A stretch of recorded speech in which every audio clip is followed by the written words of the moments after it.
செய்திகளை அல்லாஹு தாலா சொல்லி காட்டுவான். அல்லாஹுடைய தூதர் ஸல்லல்லாஹு அலைஹி வஸல்லமுடைய தர்பாரிலே ஒரு நாள் இரவு பொழுது ஒரு மிஸ்கீன் பசியோடு வந்தார்.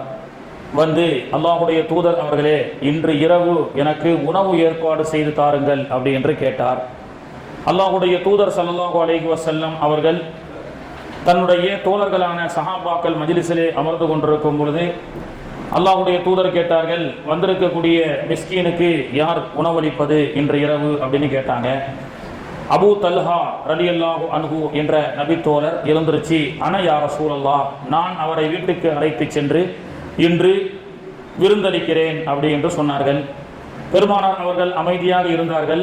ஏன் அமைதியாக இருந்தார்கள் என்று சொன்னால், அவருடைய வீட்டில் விருந்துக்கான ஏற்பாடு குறைவாக உள்ளது என்று அல்லாஹுடைய ரசூலுக்கு தெரியும். வஅலமு அன்ன ஃபீக்கும் ரசூலல்லாஹ், உங்களோடு அல்லாஹுடைய தூதர் இருக்கிறார்கள் அப்படின்னு அல்லாஹ் எப்படி நம்ம பார்க்கிறானோ அதே போன்று அல்லாஹுடைய தூதரும் நம்முடைய சூழலை பார்க்கிறார்கள், தெரிந்து கொள்கிறார்கள் அப்படின்றது குர்ஆனுடைய செய்தி. பெருமானார் அவர்கள் அமைதியாக இருந்தார்கள். மீண்டும் கேட்டார்கள், இந்த விருந்தாளியை கண்ணியப்படுத்துவது யார் இரவு அப்படின்னு கேட்டாங்க. மீண்டும் அபூ தல்ஹா எழுந்திருக்கிறார். மீண்டும் பெருமானார் அவர்கள் மௌனமாக இருந்தார்கள். மீண்டும் கேட்டார்கள், அபூ தல்ஹா எழுந்திருக்கிறார். பெருமானார் அவர்கள் அவரை அழைத்து செல்லுங்கள்னு சொன்னாங்க.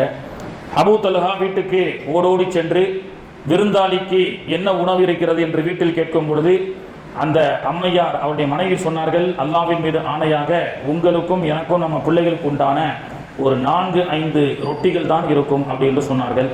பிள்ளைகளை தூங்க வைத்து விடு என்று பசியோடு பிள்ளைகளை பட்டினி போட்டு பிறகு அந்த உணவை பரிமாறப்பட்டு புகாரியிலே இடம்பெற்றிருக்கக்கூடிய இந்த ஹதீஸ், இந்த குர்ஆனுடைய ஒரு குர்ஆனுடைய வசனத்துடைய சபபுன் நுஸுல் அப்படின்னு சொல்லுவாங்க.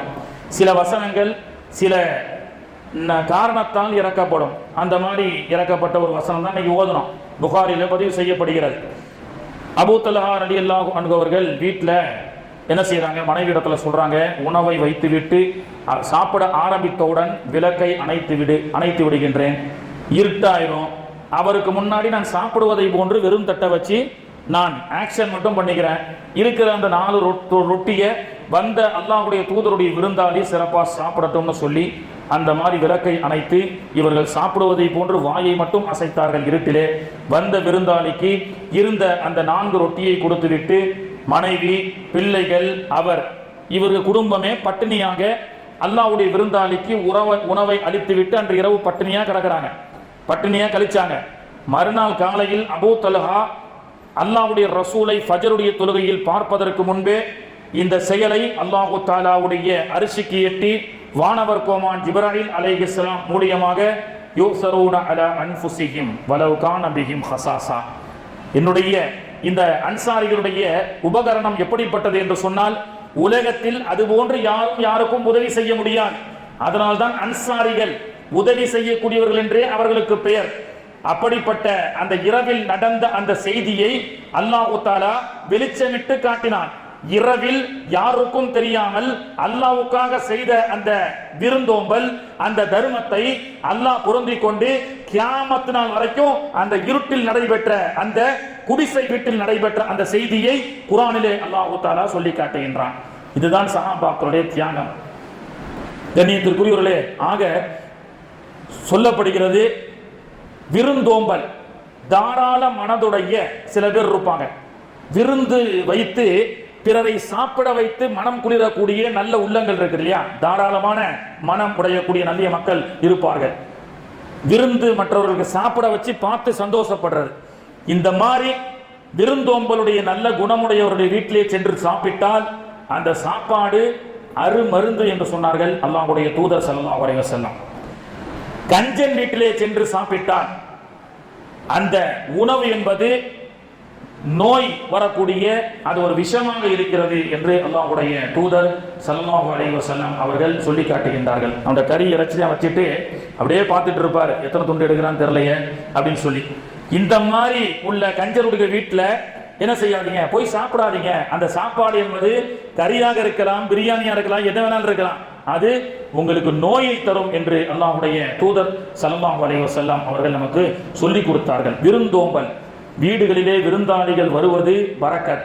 வீடுகளிலே வந்து மக்கள் சாறை சாறையாக வந்து விருந்து சாப்பிட்டு விட்டு சென்றால் அந்த வீட்டிலே ரஹமத்துடைய மலக்குகள் துவா செய்து கொண்டே இருக்கின்றார்கள். பரக்கத்து வரும். என்ன கொடுத்தா எப்படிங்க பரக்கத்து வரும்? மிச்சப்படுத்தினாதானே பரக்கத்து வரும். அல்லாஹ்வுடைய ரசூல் சொல்லிக் கொடுக்கிறார்கள், கொடுத்து பார் அல்லாஹ் உனக்கு பரக்கத்தை கொடுப்பான் அப்படின்னு சொல்லி கொடுக்கிறாங்க. கண்ணியத்திற்குரிய அல்லாஹ்வின் நல்லடியார்களே, பரக்கத்தை இழந்து கொண்டு வாழ்ந்து கொண்டிருக்கின்றோம். இன்னைக்கெல்லாம் குறுகிய குடும்பங்களாக மாறிவிட்டது.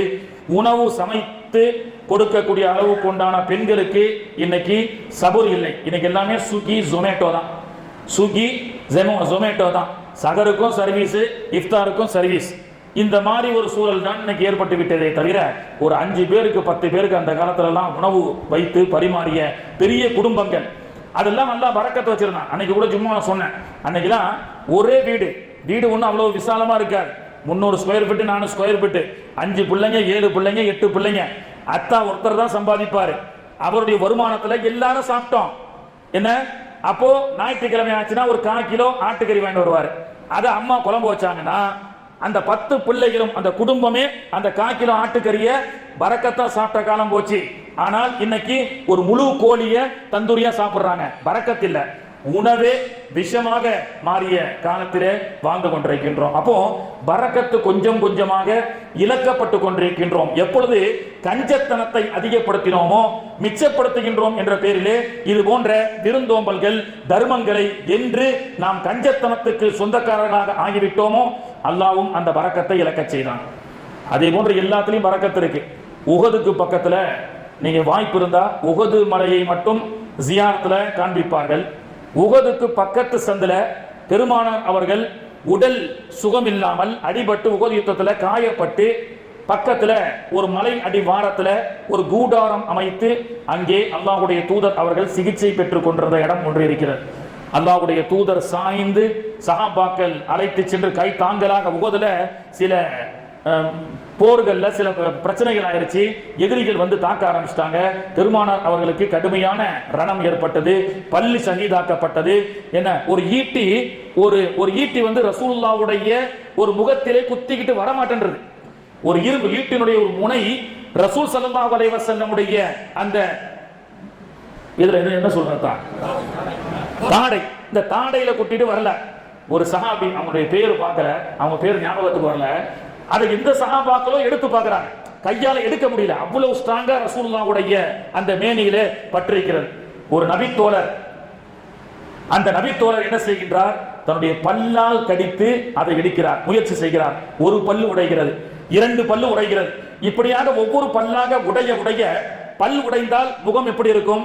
அசிங்கமா இருக்கும், பொக்கவாய் சொல்லுவாங்க. ஆனால் பெருமானாருடைய கரம் பட்டு அந்த மேனியிலே அவர் அந்த பெருமானாருடைய அந்த இரும்பு அந்த இதை எடுப்பதற்கு முயற்சி செய்யும் பொழுது அவர் பல் உடைந்தாலும் அவருடைய அழகு கூடிக்கொண்டே சென்றது. அந்த இடம் சஹாபியுடைய பேர் ஞாபகத்துல நாளைக்கு பார்த்துட்டு வந்து சொல்றேன். அப்படிப்பட்ட அந்த இடத்துல ஸல்லல்லாஹு அலைஹி வஸல்லம் அவர்கள் 1 வாரமோ 3 நாளோ அந்த உஹதுக்கு பக்கத்துல தங்கி இருந்தாங்க. சில சஹாபாக்கள் அபூபக்கர் ரலியல்லாஹு அன்ஹு போன்ற முக்கியமான 72 சஹாபாக்கள் அந்த இடத்துல பெருமானாருக்கு பாதுகாப்பாக 3 நாட்கள் அல்லது 1 வாரம் தங்கி இருந்த ஒரு இடம் உண்டு. அங்க சஹாபாக்கள் இருக்கிறாங்கல்ல, தொழுகணும். என்ன செய்யறது? அந்த மலை அடி வாரத்திலேயே ஒரு பிளாட்டா ஒரு இடம் இருக்கு. மலை தான், ஒரு பிளாட்டான ஒரு இடத்துல இன்னைக்கும் போனீங்கன்னா அந்த பள்ளிவாசல் அச்சியா மாறாம அப்படியே இருக்கும்.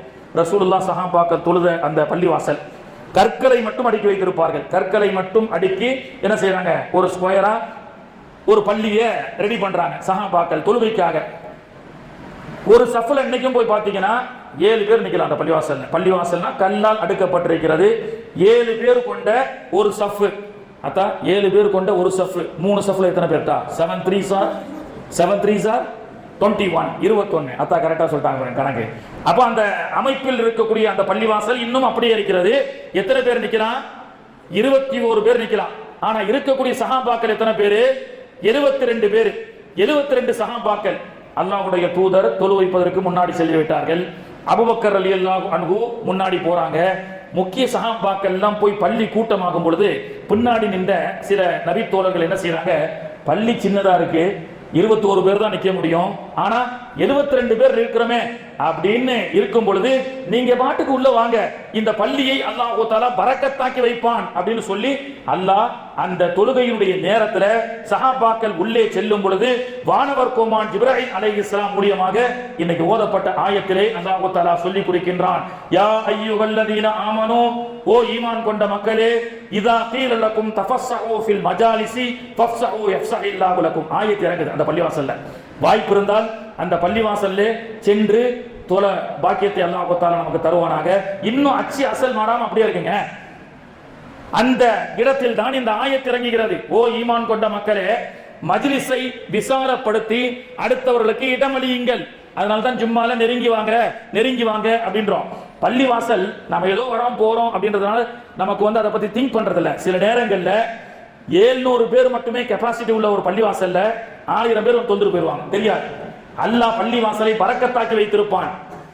அந்த பள்ளிவாசல் தான் அந்த உஹதுக்கு பக்கத்தில் இருக்கக்கூடிய அந்த பள்ளிவாசல் தான் அல்லாஹ் தஆலா ஸ்பிரிங்காக மாற்றி 21 பேர் மட்டும் தொழக்கூடிய 7 நபர்கள் ஒரு சஃபிலே நின்று தொழக்கூடிய 3 சஃபுடைய அந்த பள்ளிவாசலிலே 72 சஹாபாக்கள் நின்று தொழுத முபாரக்கான பள்ளி. அந்த பள்ளியில் தான் இந்த ஆயத்தை அல்லாஹ் தஆலா இறக்குகின்றான். இதா கீல லக்கும் தஃபஸ்ஸஹு ஃபில் மஜாலிஸி ஃபஃப்ஸஹு யஃப்ஸஹில்லாஹு லக்கும் வ இதா கீல அன்ஷிஸு ஃபன்ஷிஸு யர்ஃபஇல்லாஹு அல்லதீன ஆமனூ மின்கும் வல்லதீன ஊத்துல் இல்ம தரஜா. அடுத்தவர்களுக்கு இடமளித்து உட்கார வைப்பதும் அடுத்தவர்களை கண்ணியப்படுத்துவதும் இது போன்ற சபை நாகரிகத்தை கண்ணியத்தை படுத்தக்கூடிய மக்களுக்கு கியாமத் நாளிலே அல்லாஹ் தஆலா சிம்மாசனத்தில் கண்ணியப்படுத்துவான் என்று அல்லாஹ் தஆலா சொல்லி காட்டுகின்றான். அத்தகைய நல்ல பண்புகளை ஏந்திய நன்மக்களாக வாழக்கூடிய வாக்கியத்தை அல்லாஹ் தஆலா நம் அனைவருக்கும் தந்து அருள் புரிவானாக. ஆமீன். பிஸ்மில்லாஹிர் ரஹ்மானிர் ரஹீம். நவைது ஸௌம கதீன் அன் அதாஇ